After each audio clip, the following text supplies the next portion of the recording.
네, 안녕하세요. KBS 한국어 능력 시험을 준비하시는 여러분 반갑습니다. 해커스 최수재입니다. 오늘 여러분들과 함께 63회 시험 살펴보도록 하겠습니다. 오늘 시험 보기 엄청 좋은 날씨였죠. 덥지도 않고 바람도 적당히 불고 해서 아주 쾌적한 마음으로 여러분들께서 시험 보셨을 거라고 생각합니다. 그리고 62회 시험을 보신 분들도 아마 계실 것 같은데요. 62회 시험에 비해서 63회 시험은 조금 더 난이도가 낮은 편이어서 여러분들이 문제 푸는데 훨씬 더 유쾌한 마음으로 풀지 않으셨을까 생각합니다. 그럼에도 불구하고 시험이 상대평가인 관계로 우리에게 난이도가 낮은 시험은 오히려 불리하게 더 작용하는 경우가 많아서 여러분들의 정답률, 여러분들의 완성도에 조금 더 신경 쓰셔야 되겠습니다. 여러분들 지금 시험 보고 나오신 분들 같은 경우에는요, 시험 문제가 잘 기억나지 않으시겠습니다만 그래도 다음 판을 다시 한번 준비하셔야 되는 분들은 저랑 같이 각각의 유형별로 어떤 수준의 어떤 종류의 것들이 출제되었는지 다시 한번 검토해 봐야 되겠고요. 이를 바탕으로 여러분들이 어느 정도까지 공부하고 얼마만큼 공부해야 되는지 그 정도와 범위를 한번 더 가늠해 보도록 하겠습니다. 어차피 이 시험이라고 하는 것이 우리가 오랜 기간 아주 심혈을 기울여서 준비해야 하는 시험이라기보다는 단기간 내에 가장 효율적인 준비를 해야 되는 시험이니까요. 여러분들께서 무엇보다도 이 기출의 포인트가 바이블이 된다는 것 꼭 기억하시고 이 기출 분석 함께 해주시기 바랍니다. 자, 그렇다면 저희 63회 KBS 한국어 능력시험 총평 시작하도록 하겠습니다. 자, 먼저 듣기 파트 같은 경우에는요, 이전과 동일하게 15문항이 출제되었습니다. 1번부터 5번까지 같은 경우에는 듣기 문항만, 그리고 6번부터 15번까지 같은 경우에는 듣기와 말하기가 한 제시문당 2문제씩 세트로 걸려 들어가기 때문에 6번 문제부터 여러분들이 더더더 막 정신이 없으실 텐데요. 듣기 파트 같은 경우에 뒤에 있는 문제들을 좀 봐가면서 왔다 갔다 하면서 보는 것이 좀 더 효율적이지 않은가 하는 질문을 갖고 계신 분들 많은 것으로 압니다만 듣기 문제 풀 동안은 듣기에만 집중하실 것을 권하고 싶습니다. 왜냐하면 사실상 듣기라고 하는 것은 어떻게 다시 시간을 되돌이킬 수 없다는 측면에서 여러분들이 그 순간을 놓쳐버리게 되면 여러분들의 실력과 무관한 점수가 나올 수 있고요. 또한 여러분들께서 듣기 문항의 경우 사실상 선택지를 좀 꼼꼼히 봐두는 것이 훨씬 더 정확하고 효율적인 듣기에 도움이 되기 때문에 뒤에 있는 문제 왔다 갔다 하면서 보는 것보다는 여러분들이 듣기 문항, 다음 문항의 선택지를 먼저 보시면서 이 시간적인 공백을 메우시는 것이 훨씬 더 전략적인 방법이라고 생각합니다. 자, 듣기 문항 같은 경우에는 잠과 관련된 실험, 제시문이 여러분들 기억에 남으셔야 되겠습니다. 이 실험을 한 다음에 잤느냐, 하기 전에 잤느냐, 이런 것들이 사실상 굉장히 소소한 지점이기는 합니다만 정답의 포인트가 됐었고요. 옥스포드의 K 문화와 관련된 새로운 용어들이 등재되는 내용 같은 경우에는 여러분들이 조금 더 난이도가 높게 느껴지셨을 경우에 해당되는데요. 그럼에도 불구하고 사실상 그 내용 자체가 엄청나게 어렵거나 생소한 것은 아니어서 여러분들께서 숫자와 관련해서 연도와 관련해서 정확하게 선택지에서 표시해 가면서 들으신다면 얼마든지 정답 맞추는 데는 문제가 없었을 제시문이라고 생각합니다. 시 없는 수박 또는 직장 내 갈등과 관련해서도 사실 이전보다는 조금 더 쉬운 내용들로 구성되어 있었어요. 특히 직장 내 갈등 같은 경우에는 김대리, 이사원, 박 과장 이런 사람들이 보통 3명의 갈등 상황이 제시되곤 했었는데 이번 시험에서는 2명의 갈등 상황이 제시되는 과정이라서 여러분들께서 혼동의 여지가 덜 했을 수밖에 없고 수월하게 정답 고르시는 게 자연스럽다고 생각합니다.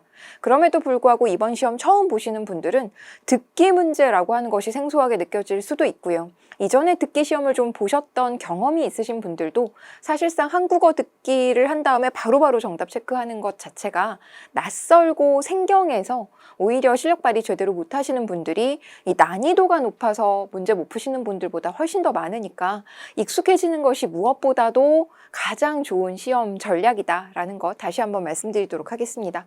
자, 그 다음에 어휘 파트, 역시 어휘 파트도요, 62회보다는 그래도 조금 더 눈에 익은 단어들이 나온 편이었는데 사실 그게 별 의미가 없는 것이 우리가 헷갈리는 단어가 두 가지만 나와도 그냥 정답률은 굉장히 떨어지는 상황이 되어버리니까요. 아, 이것도 본 적 있고 저것도 본 적 있고 뭐 이런 상황이라 하더라도 그것이 실질적인 정답률에 크게 기여하지는 않습니다. 그럼에도 불구하고 어찌됐건 확률적으로 접근해 봤을 때 조금 더 친숙한 단어들이 나오는 것이 아무래도 평균 점수를 높이는 데는 영향이 있겠죠. 특히 이 어휘와 관련해서 곰삭다, 곰살궂다, 살뜰하다, 은흑하다, 수더분하다 뭐 이런 식의 고유어들이 나왔었고요. 은흑하다 같은 경우에는 아늑하다와 유사하게 뭔가 포근하다 이런 의미로 이해하셔야 되겠습니다. 곰살궂다나 살뜰하다 같은 경우는 우리가 사실 거의 대표적으로 보게 되는 우리말에 해당되는 표현이라서 이 단어 자체가 쉬워서라기보다는 그냥 이 시험을 준비하신 분들이라면 굉장히 익숙하게 느껴지셔야 할 만한 단어다라고 말씀드릴게요. 또한 전치와 지탄, 옥석과 관건, 객기 같은 한자어의 의미를 물어보는 문제라든가 드립다, 노상, 넌지시, 바투, 일것과 같은 순 우리말의 문제를 물어보는 문제도 나왔습니다. 바투 같은 경우에는 그렇죠. 간격이 짧게 이런 의미고요. 일것 같은 경우에는 모처럼 이런 의미니까 사실 우리가 일상에서 들어본 적 있는 표현들이잖아요. 여러분들께서 막 생소하고 낯설은 단어들을 중심으로 보실 것이 아니라 본 적 있는 애들부터 보는 것이 맞다. 그것이 한자어이건 순 우리말이건 마찬가지다라는 것 이번 시험 문항 통해서 다시 한번 경험해 두셔야 되겠습니다. 또한 어휘와 관련해서 찾다의 다의어, 찾다의 여러 가지 의미를 정확하게 세분화해서 골라낼 수 있는가 이거 물어보는 문제 나왔었고요. 또한 기별과 천착, 답습, 묘사, 피력과 같은 한자어의 정확한 의미를 물어보는 문제도 출제되었습니다. 제치다와 젖히다 같은 경우 젖히다는 물리적으로 뒤로 넘어가게 하다라는 뜻이니까요. 고개는 젖히는 거고요. 다른 경쟁자들은 제치는 것임을 여러분들이 알고 계셨어야 하죠. 그 다음에 또 어휘와 관련해서는 한자 성어 관련해서는 백미, 분계일학, 낭중지추, 득이지추, 철중쟁쟁 등과 같은 한자 성어들이 출제되었었는데요. 역시 난이도가 그리 높다고 볼 수는 없겠고요. 득의지추 같은 경우에는 내가 원하는 타이밍에 뭔가 이루는 것 이런 의미임을 알고 계셔야 되겠습니다. 나머지 것들은 사실 대단히 독보적이고 뛰어난 이런 의미라는 것도 알고 계셨어야겠습니다. 관용구와 관련해서 조금 어려웠을 텐데요. 마각이라고 하는 것은 말의 뿔이 아니라 말의 다리라는 것으로서 뭔가 본색을 드러내다, 실체를 드러내다 이런 의미로 사용할 때 우리가 마각을 드러내다 이런 식의 표현을 쓰곤 합니다. 산통을 깨다 같은 경우 그렇죠. 뭔가 점을 볼 때 뭔가를 담아두는 통을 그냥 깨버리다 이런 의미고요. 구미를 당기고 교편을 잡고 연막 작전 이런 표현을 여러분들이 떠올리실 수 있어야 되겠습니다. 법령문항이 나와서 힘드셨을 텐데요. 법령문항과 관련해서는 경구용, 도래했다, 부의, 그리고 개정의 정 뭐 이런 식의 표현이 나와서 경구용부터 헷갈리셨던 분들 계셨을 것 같은데 뭐 이건 먹는 것, 그죠? 먹는 방식이란 의미가 되겠고요. 부의라고 하는 건 의논에 붙이다 이런 의미가 되겠습니다. 개정의 정이라고 하는 것은 반성의 기미가 있다 이런 의미로서 법률 용어에서는 흔한 표현이긴 합니다만 사실 이 KBS 한국어 능력 시험을 준비하시면서 이런 법령 용어와 관련해서 문제가 나오는 것이 흔한 일은 아니어서 이 문제는 여러분들께서 뭐 크게 유불리를 따질 수 없을 만큼 누구나 적당히 보고 찍었어야 하는 문제 정도로 확인하고 넘어가겠습니다. 그렇다고 해서 우리가 이 법령과 관련된 용어를 이제부터 새삼스럽게 막 A부터 외워야 되느냐 그렇게 권하고 싶지는 않습니다. 여러분들께서 가장 최적의 효율적인 문제 풀이를 위해서는 사실상 거의 정해진 지점에 대해서 최선을 다해서 공부를 해두시는 것이 훨씬 더 시험을 대비하는 올바른 자세가 될 것입니다. 또한 늘 나오는 것처럼 순화어와 관련된 문제도 나왔는데요. 스크린도어 안전문이고요. 안티에이징 노화 방지고요. 싱크로율은 일치율이었고 블랙아웃은 대정전 그리고 페이백은 보상 환급이라는 거 최근 들어서 순화어는 계속해서 나오고 있으니까요. 특히 스크린도어 같은 경우 또는 블랙아웃 같은 경우 굉장히 많이 보이는 표현들이니까 반드시 알아두셔야 되겠습니다. 또한 표기와 관련해서도 딱딱하다, 똑딱똑딱, 싹둑싹둑, 싹싹하다, 쓱싹쓱싹 이런 식의 표현들 나왔는데요. 지금 여기서는 된소리 표기를 해줄 거냐 말 거냐의 문제잖아요. 결국 발음상에 있어서는 다 된소리가 나오고 있는데 이것을 그대로 표기할 거냐 말 거냐. 우리가 앞말이 기역이나 비읍으로 끝나는 단어의 경우에는 뒤에 나오는 소리가 된소리라 하더라도 그 된소리 표기를 하지 않는다라고 하는 조항을 함께 공부했습니다. 가장 대표적인 것이 깍두기였었죠. 그래서 싹둑싹둑 이렇게 표시하는 것이 맞겠고요. 그렇다면 여기도 기역 받침이기는 하나 유사한 음이 나오는 단어의 경우에는 그대로 된소리 표기를 인정해 주는 것이 용례입니다. 그래서 똑딱똑딱이라든가 쓱싹쓱싹이라든가 같은 표현, 같은 의문이 제시되는 경우에는 이와 같이 된소리 표기 인정한다라는 점 확인해 두셔야 되겠습니다. 이 모든 것들을 사실 다 조항으로 외우려면 여러분들께서 문법적으로 접근하려면 그 범위가 너무너무 늘어나니까요. 저는 가능한 한 어휘로 여러분들께서 익숙하게 만들어 두실 것을 다시 한번 권합니다. 똑딱이 자연스럽게 느껴지고 쓱싹이 자연스럽게 느껴지면 아무 문제가 없는 거죠. 사실 그게 왜 틀렸어? 왜 맞았어? 이걸 물어보는 문제는 출제되지 않으니까요. 싹둑이 자연스러운데 쓱싹이 자연스러운데 이렇게 여러분들께서 정확한 표기와 정확한 발음을 익숙하게 만들어 두실 것 다시 한번 권합니다.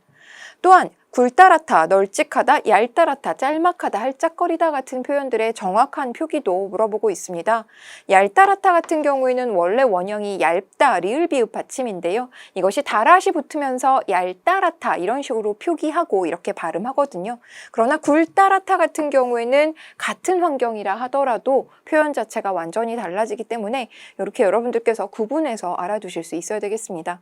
나머지 같은 경우도 실제로 다 겹받침의 원형을 가지고 있습니다만 그것이 어떤 접사나 어미와 결합함으로써 완전히 파괴되는 모습을 확인하실 수 있어야 되겠습니다.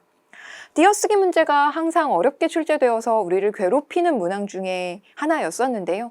이번 63회에서의 띄어쓰기 문제는 그냥 조사와 의존명사를 구분하면 얼마든지 정답을 골라낼 수 있다는 측면에서 난이도가 상당히 낮은 문제였었습니다. 띄어쓰기와 관련해서는 우리가 항상 이렇게 뭔가 좀 더 심혈을 기울여서 공부하곤 했었는데 조금 오히려 아쉽기는 합니다. 띄어쓰기 문제가 쉽게 나오느냐 어렵게 나오느냐가 굉장히 많은 것을 결정하는데요. 이번 회 같은 경우에는 상대적으로 좀 쉬웠다라는 것 확인할 수 있겠습니다. 또한 어법과 관련해서 계속 보시면 붙이는 것과 붙이는 것 구분할 수 있는지 명확하게 의미상의 구분 확인할 수 있는지 이거 물어보는 문제였습니다. 일단 붙이다 같은 경우에는요. 물리적으로 그렇죠. 가깝게 만들다라는 의미가 내재되어 있는 것이니까요. 뭔가 그렇죠. 경쟁을 붙이다 또는 흥정을 붙이다 이런 식의 표현이 그렇죠. 가깝게 만든다는 의미임을 여러분들이 느끼셨으면 좋겠습니다. 편지를 붙이다 같은 경우 띄워 보내다 이런 의미니까요. 기본적으로 어떤 의미를 가진 단어이고 얘네들은 사실 발음이 똑같기는 하지만 근본적으로 의미상의 차이가 있는 애들이고 그 다음에 항상 헷갈리는 단어로 맨날 나오는 표현들이니까 이제는 여러분들이 요 정도 수준의 헷갈리는 어휘를 물어보는구나 라는 가늠자로 활용하셔야 되겠습니다.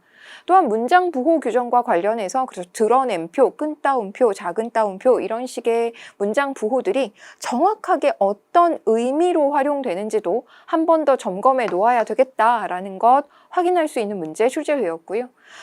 또 단수 표준어와 복수 표준어 같은 경우도 자주 거론되는 문제이기는 한데 이번에는 조금 생소한 표현이 문제로 나와서 나부랭이와 너부렁이 다 둘 다 복수 표준어거든요. 나머지 선택지로 나왔던 봉숭아냐 봉숭화냐 진무르다냐 진물다냐 이런 식의 표현들은 다 단수 표준어로서 얘네 표기만 맞고 나머지 표기들은 다 틀린 표현들이다 라는 것 알아두셔야 되겠습니다. 이 표준어와 관련해서는 사실 어떤 딱 문법적 규칙이 정해져 있는 것이 아니잖아요. 그저 교양 있는 사람들이 쓰는 현대 서울말이라고 하는 애매한 이 바운더리 안에서 결국 국립국어원이 정하는 대로 쓰는 것이기 때문에 여러분들이 사실상 그냥 단순암기를 할 수밖에 없는 측면이 있는데요. 그럼에도 불구하고 저희가 단순암기를 해야 되건 안 해도 되건 간에 결국 어휘로 준비해 놓자 나한테 익숙하고 나한테 자연스럽게 만들어 두는 것이 장땡이다 라고 했던 것 다시 한번 기억하셔야 되겠습니다. 자, 그 다음에 제주도 방언이 나왔어요. 도랑, 데리고 가다 뭐 이런 의미였었죠. 그래서 제주 방언이 나온 것은 약간 이건 정말 준비할 수 없다. 이런 것까지 어떻게 다 나온다고 예측할 수 있겠는가. 네, 이렇게 반항심이 불러일으켜지는 문항이었고요. 된소리되기 조건과 관련해서는 사실상 표준발음법 제6장을 모두 다 24항부터 28항까지 암기하고 있어야만 했던 문제였기 때문에 난이도가 가장 높은 문제라고 볼 수 있겠고요.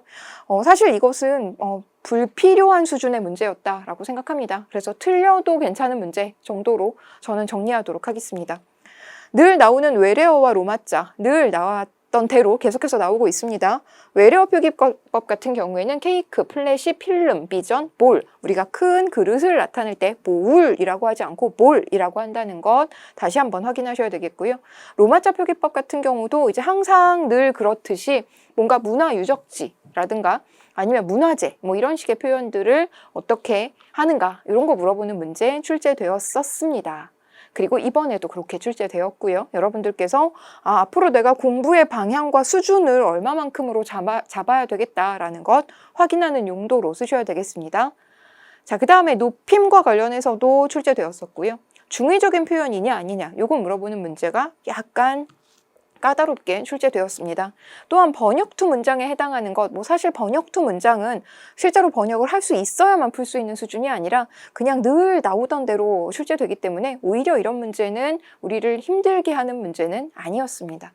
그래서 실제로 어법과 관련해서는 이전보다 약간 쉬운 유형들이 출제되기는 했습니다만 또 한편으로는 아예 손댈 수 없는 그냥 사실상 찍기를 바라야 하는 이런 문제들도 나온 것은 사실인지라 여러분들께서 쉬운 문제 앤드 찍어야 되는 문제의 조합이기 때문에 오히려 이 상대평가라고 하는 상황에서는 조금 더 불리한 케이스가 아니었을까라고 생각해요.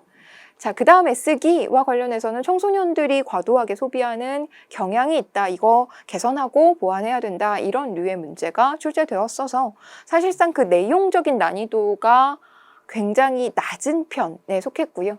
그 다음에 창안과 관련해서도 굉장히 오히려 상대적으로 수월했습니다.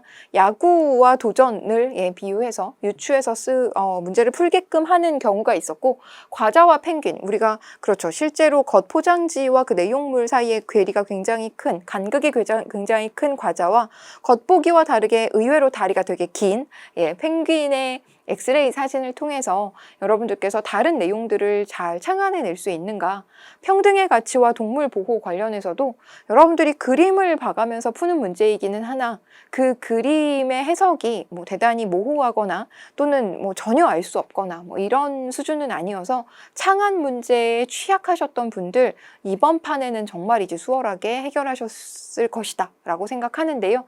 근데 그런 만큼 사실상 상대적인 점수를 따기는 쉽지 않은 너무 쉬웠다라고 생각할 수 있겠습니다.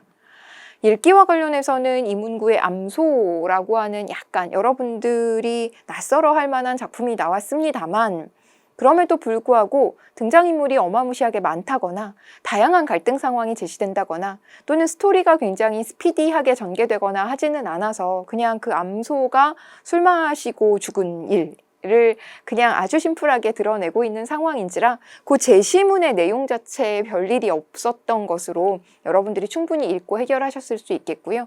김수영의 폭포 워낙 유명한 작품인데 다양한 수사법과 관련해서 여러분들이 문제 좀 해결하셨을 수 있어야 되겠습니다. 그리고 여러분들께서 보셔야 되는 건 이 정도의 수준의 제시문이 작품이 출제되는구나 라는 겁니다. 굉장히 낯설게 느껴지는 작품들도 얼마든지 출제된다 라는 점 확인하셔야 되겠고 그래서 결과적으로 여러분들이 모든 나올 만한 작품들을 골라서 다 읽어놓고 다 공부해 놓는 방식의 전략은 유효하지 않다라는 것도 다시 한번 확인 가능합니다. 특히 박지원과 정약용의 고전 수필 같은 것들이 나와서 여러분들께서 문제의 난이도가 높다고 하기는 어렵겠습니다만 이제 이쯤 되면 거의 피로도도 되게 높아지고요.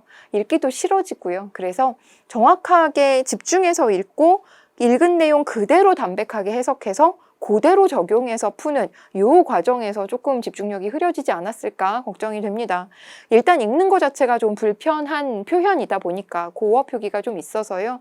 그래서 읽는 과정이 불편하다 보니까 집중력이 떨어지지 않았을까. 그러나 여러분들 다시 한번 나중에 기출문제 나오면 보실 수 있겠습니다만 살펴보시면 정말 이제 문제의 난이도가 높은 건 아니었거든요.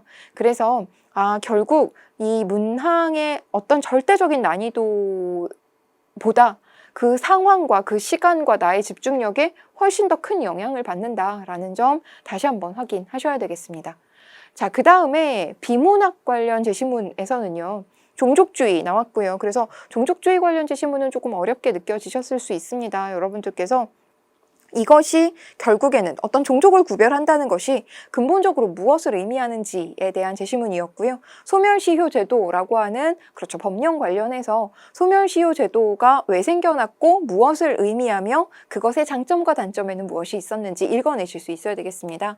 케플러의 법칙은 특별히 과학을 극도로 싫어하시는 분들이 아니라면 오히려 무난하게 읽어 내려갔을 법한 제시문이다. 그리고 전반적으로 제시문의 길이가 그리 길지 않았다라는 것도 말씀드릴 수 있겠고 나머지 비즈니스 문서와 관련해서는 이런 사교육비 조사 결과 특징 및 대응 방안이라든가 또는 어떤 유해물질 배출하는 차량을 제한하는 내용이라든가 현역 복무 지원서, 백신 접종 공문서와 관련해서 보도자료 공문서 이런 제시문들이 출제되었는데요. 정말 이제 단순하게 글씨를 읽을 수 있는가를 물어보는 수준의 문제들이었어서 여러분들께서 정말 제대로 읽기만 했다면 제대로 확인만 했다면 거기 뭐라고 써 있는지 내 눈으로 점검만 하셨다면 사실 오답을 고를 수가 없는 문제였습니다. 다만 이런 문항들이 좀 앞쪽에 제시되어 있었으면 정말 정답률이 높았을 텐데 뒤쪽에 제시되어 있어서 이제 70번, 80번, 90번 막 이렇게 넘어가면 사실 벌써 막 집에 가고 싶잖아요. 그래서 혹시라도 풀 수 있는 문제를 풀면서도 정확하게 확인하지 않고 대충 뭉개버린 지점이 있지 않은지 오히려 여러분들의 반성 지점은 이 포인트가 되어야겠습니다. 자, 그 다음에 마지막으로 국어 문화와 관련해서는 여러분들께서 남북한의 언어 차이 확인하실 수 있어야 됐고요. 늘 나오죠. 그 다음에 공기놀이에 해당하는 설명 정확하게 읽으셨을 수 있어야겠습니다. 근데 의외로 이제 수어와 점자 뭐 이런 것들이 나와서 이제 수어 공부도 해야 되나? 점자의 어떤 방식도 알아야 되나? 뭐 이렇게 생각하실 것 같은데 이거는 저희 그냥 준비하지 말고 다음에 또 이런 문제 나오면 그냥 찍읍시다. 뭐 이런 것들까지 어떻게 다 알겠어요. 그리고 상식선에서 풀만한 문제들이 출제되고요. 오히려 점자의 원리를 알아야 된다기보다는 정확하게 해당 내용 잘 읽을 수 있는가, 풀어서 쓴다는 게 어떤 의미인가, 뭐 이런 것들에 대한 표현, 일단 국어 지식과 관련된 내용이 조금만 갖춰져 있다면 여러분들께서 읽어서 해결할 수 있는 지점이 분명히 있다라는 말씀드립니다.